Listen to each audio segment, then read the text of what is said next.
Hello बच्चों, नमस्कार। कैसे हो आप लोग? आप लोगों ने मेरी पिछली वीडियो में शेप के बारे में पढ़ा और पेरीमीटर के बारे में पढ़ा, स्क्वायर और पेरीमीटर के, स्क्वायर और रेक्टेंगल के पेरीमीटर के बारे में। उसमें बिल्कुल अच्छे तरीके से समझाया गया है। अब आगे देखते हैं सर्कल का सर्क्यूम्फ्रेंस। सर्क्यूम्फ्रेंस ऑफ सर्कल। अभी तक आपने पढ़ा कि जो आपने पढ़ा है स्क्वायर और जो है रेक्टेंगल का पेरीमीटर क्या होता है। अब पढ़ेंगे सर्कम्फ्रेंस ऑफ सर्कल, या ये कह लो कि पैरामीटर ऑफ सर्कल। सर्कम्फ्रेंस और पैरामीटर एक ही हुआ सर्कल का। मान लीजिए हमने एक ये सर्कल ड्रॉ किया, ठीक है। एक ये सर्कल है, एक अच्छा सा सर्कल ड्रॉ कर देते हैं। ये सर्कल है और अब इसका सर्कम्फ्रेंस क्या होगा?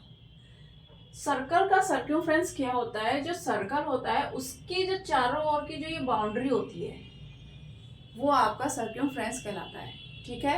ये एक सर्कल है, सर्कल की जो ये बाउंड्री है, ये जो आप बाउंड्री देख रहे हो, यही आपका सर्कम्फ्रेंस कहलाता है। कोई आप एक धागा ले लोगे, सर्कल के मिड पॉइंट से यहाँ से लेके इस धागे को पूरा यहाँ से यहाँ तक, सॉरी यहाँ से धागे को लेके यहाँ से यहाँ तक पूरा जो है जब आप नापोगे तो नाप के जो आपका मेजरमेंट आएगा वो आपका सर्कम्फ्रेंस ऑफ सर्कल होगा, ठीक है। जैसे मैं आपको दिखाती हूँ, जैसे मेरे पास एक ये डेकोरेटेड थाली है, देखिए ये सर्कल है, ठीक है। अब मैं कहूँगी इसमें सर्कम्फ्रेंस कौन सा है, तो ये जो आपको बाउंड्री दिखाई दे रही है ना, ये जो आपको बाउंड्री दिखाई दे रही है, ये इसका सर्कम्फ्रेंस है, ठीक है। समझ में आ गया होगा आपको।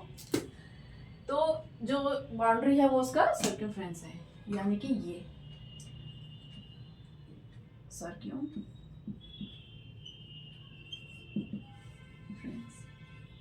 नाउ नेक्स्ट सर्कल के पार्ट्स के बारे में जानेंगे। ये सर्कल है, ठीक है। अब सर्कल का मिड पॉइंट, ये सर्कल कैसे ड्रॉ हुआ होगा? सर्कल के किसी मिड पॉइंट से जो है कुछ भी ले लीजिए आप, प्रकार वगैरह, उससे जब आपने इसको सर्कल को बनाया होगा तभी ये सर्कल ड्रॉ हुआ होगा। तो जिस मिड पॉइंट से आपने सर्कल बनाया है वो मिड पॉइंट आपका कहलाता है सेंटर। ये आपका सर्कल का सेंटर हुआ, ठीक है। अब जो सेंटर से दूरी, सेंटर से बाउंड्री तक की दूरी है, सर्कल के सेंटर से जो बाउंड्री तक की दूरी होगी वो आपकी कहलाएगी रेडियस। सेंटर से बाउंड्री तक का जो डिस्टेंस है वो आपका कहलाता है रेडियस।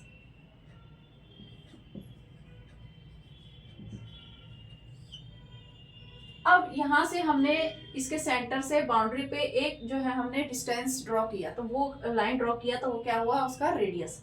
अब अगर मैं इस पॉइंट से कहीं भी ड्रॉ करूंगी लाइन, कहीं भी ड्रॉ करूंगी इस पूरे सर्कल में, इसके सेंटर से इसकी बाउंड्री पे, तो उसका रेडियस हमेशा जो डिस्टेंस होगा वो इक्वल होगा। सेंटर से जो बाउंड्री का डिस्टेंस होगा वो हर जगह से इक्वल होगा। यहाँ से यहाँ भी इक्वल होगा, यहाँ से यहाँ भी इक्वल होगा और यहाँ से यहाँ भी इक्वल होगा। ये बात समझ में आ रही है? इसके मिड पॉइंट से सेंटर, सर्कल के सेंटर से बाउंड्री पे आप कहीं भी जो है रेडियस ड्रॉ करोगे तो उसकी डिस्टेंस क्या होगी? सेम आएगी। अगर ये 2 सेंटीमीटर आ रहा है तो ये भी 2 सेंटीमीटर होगा, ये भी 2 सेंटीमीटर होगा, ये भी 2 सेंटीमीटर होगा। तो अगर ये आर है तो ये भी क्या होगा? आर है, ये भी रेडियस है। तो यहाँ इस बाउंड्री से लेके इस बाउंड्री तक की जो ये लाइन है, ये जो डिस्टेंस है वो आपका कहलाता है डायमीटर। क्या कहलाता है बच्चों? डायमीटर। ध्यान से पढ़िए, हर एक वर्ड को कैच करिए, बिल्कुल डीपली पढ़िए और सारे माइंडसेट में क्लियर करते हुए कंसेप्ट जाइए। ये चीज समझ में आ गया आपको इतना? अब आप यहाँ देख रहे हो कि जो डायमीटर है वो रेडियस का डबल है, ठीक है। डायमीटर क्या है? रेडियस का डबल है, यानी कि डायमीटर हमारा क्या निकल के आया? Double of radius. कई सारे क्वेश्चन में दिया रहा है, आपको रेडियस दिया रहेगा, डायमीटर निकालना होगा। सिंपल आप आर की जगह वो जो है डिजिट रखोगे तो आपका डायमीटर निकल के आ जाएगा। और यहीं से अगर आप रेडियस निकालोगे तो ये 2 इसके नीचे आ जाएगा, डायमीटर बाय 2। ठीक है, अब सर्क्यूमफ्रेंस हमें पता चल गया कि इसकी बाउंड्री को सर्क्यूमफ्रेंस कहते हैं। अब इसका फार्मूला क्या होता है? सर्क्यूमफ्रेंस का फार्मूला, सर्कल के सर्क्यूमफ्रेंस का फार्मूला आपका क्या होता है? 2πr।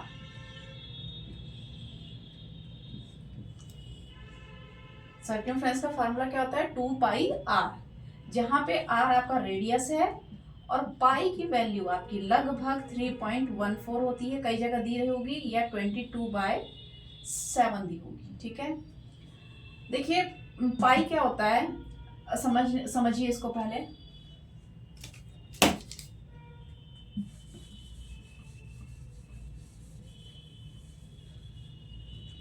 आपके पास एक सर्कल है, ठीक है, अलग अलग शेप के सर्कल है, कोई छोटा है कोई बड़ा है। ठीक है, तो ये तीनों सर्कल जो है अलग अलग शेप के हैं। तो जब इसके सर्क्यूम, मान लिया इसका डायमीटर d1 है, इसका डायमीटर d2 है, इसका डायमीटर d3 है, और ये हमारा सर्कल C1 है, ये C2 है और ये C3 है। जब सर्कल पे जब वो सर्कल इसका जब सर्क्यूमफ्रेंस और डायमीटर को डिवाइड किया गया, इसके सर्क्यूमफ्रेंस को और डायमीटर को डिवाइड किया गया, तो क्या वैल्यू आई? जब साइंटिस्ट ने, जब मैथमेटिशियन ने जब इसकी वैल्यू निकाली, एक सर्कल के सर्क्यूमफ्रेंस और जो है डायमीटर को डिवाइड किया, तब इसकी वैल्यू 3.14 समथिंग कुछ आई आगे। ऐसे ही जब दूसरे सर्कल को उन्होंने, किसी छोटे वाले सर्कल को जब डिवाइड, सर्क्यूमफ्रेंस को डिवाइड किया किससे? उसके डायमीटर से, तब भी वही वैल्यू आई। जब तीसरे जो है उससे भी बड़ा सर्कल लिया, जब उसके सर्क्यूमफ्रेंस को उसके डायमीटर से डिवाइड किया, तब भी वही वैल्यू आई, यानी कि पाई। यानी कि सर्कल किसी भी शेप में हो, जब आप उसके सर्क्यूमफ्रेंस को उसके डायमीटर से डिवाइड करते हैं तो उसकी वैल्यू क्या आती है? पाई। तो यानी किसी भी सर्कल के सर्क्यूमफ्रेंस को उसके डायमीटर से डिवाइड करेंगे तो वैल्यू कितनी आती है? पाई। ठीक है, अब यहाँ से c की वैल्यू क्या आ जाएगी? d इधर मल्टीप्लाई हो जाएगा, और हम जानते हैं d क्या होता है? 2 × r। बस अब इस d की जगह 2r रख दीजिए, c = पाई × 2 × r, और c को हम लिख सकते ऐसे भी 2πr। तो सर्क्यूमफ्रेंस यहाँ से जो है सर्कल का निकल के आया 2πr। ये सारी चीजें समझ में आ गई होंगी। सर्कल के बाउंड्री जो सर्क्यूमफ्रेंस होती है, उसका मिड पॉइंट आपका सेंटर कहलाता है, उसके सेंटर से बाउंड्री का जो डिस्टेंस होता है वो रेडियस कहलाता है, डायमीटर रेडियस का डबल होता है। पाई आपको यहाँ से समझ में ही आ गया होगा। सर्क्यूमफ्रेंस का जो फार्मूला निकल के आया वो आपका आया 2πr। एक क्वेश्चन ले लेते हैं।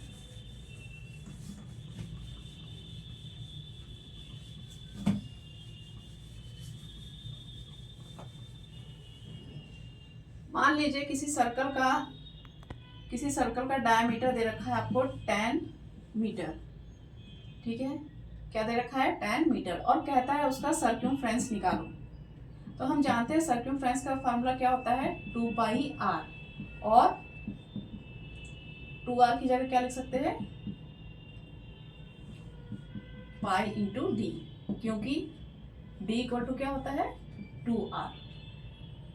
सिंपल। फिर यहाँ d की वैल्यू रख दीजिए 10, और अगर पाई की वैल्यू आपको दे रखी है 22/7 या 3.14, इन दोनों में से कोई भी एक वैल्यू दी होगी, तो हम 3.14 रख लेते हैं, कैलकुलेशन इजी रहेगी। तो ये आपका आ जाएगा। जब हम 3.14 को फिर 10 से मल्टीप्लाई करेंगे तो आपका आएगा 31.4 मीटर। एक और क्वेश्चन ले लेते हैं। मान लीजिए आप रेडियस दे रखी है 5 मीटर, ठीक है, और वो कहता है कि डायमीटर निकालो क्या होगा। डायमीटर हम जानते हैं 2 × r होता है, सिंपल r की जगह 5 रखिए, ये आपका 10 मीटर आ जाएगा। अब कई क्वेश्चन में क्या होगा, आपको सर्क्यूमफ्रेंस दिया रहेगा।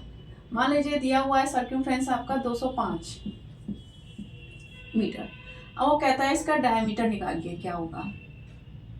तो हम जानते हैं सर्कमफ्रेंस क्या होता है, 2πr या c equal to pi into d. यहाँ से d की वैल्यू क्या आ जाएगी, c बाय पाई। अरे भाई घबराओ नहीं, यहाँ से देखो समझो, c equal to pi into d. तो जब हम यहाँ से d की वैल्यू निकालेंगे तो ये जो मल्टीप्लाई में डिजिट होती है ना, ये इस वाली साइड के नीचे आ जाती है, डिवाइड में नीचे आ जाती है। जैसे कोई वैल्यू है c equal to 3 into d है, अब हमें यहाँ d की वैल्यू चाहिए, तो d इक्वल टू क्या होगा, ये जो c है ना इधर c, इसके नीचे आ जाएगा ये 3 ऐसे, ठीक है। तो equal to c by pi. अब जो आपका c की वैल्यू दे रखी है 205, पाई की वैल्यू 3.14, और इसको सॉल्व कर लीजिएगा, d की वैल्यू निकल के आ जाएगी। आई होप कि आपको सर्कमफ्रेंस ऑफ सर्कल समझ में आ गया होगा अच्छे से। ऐसी ही वीडियोस के लिए आप सब्सक्राइब कर सकते हैं, और आगे की वीडियो में अच्छे से और भी चीज़ें आपको समझने को मिलेंगी। कोई अगर डाउट हो तो कमेंट में आप मेरे को कह सकते हैं।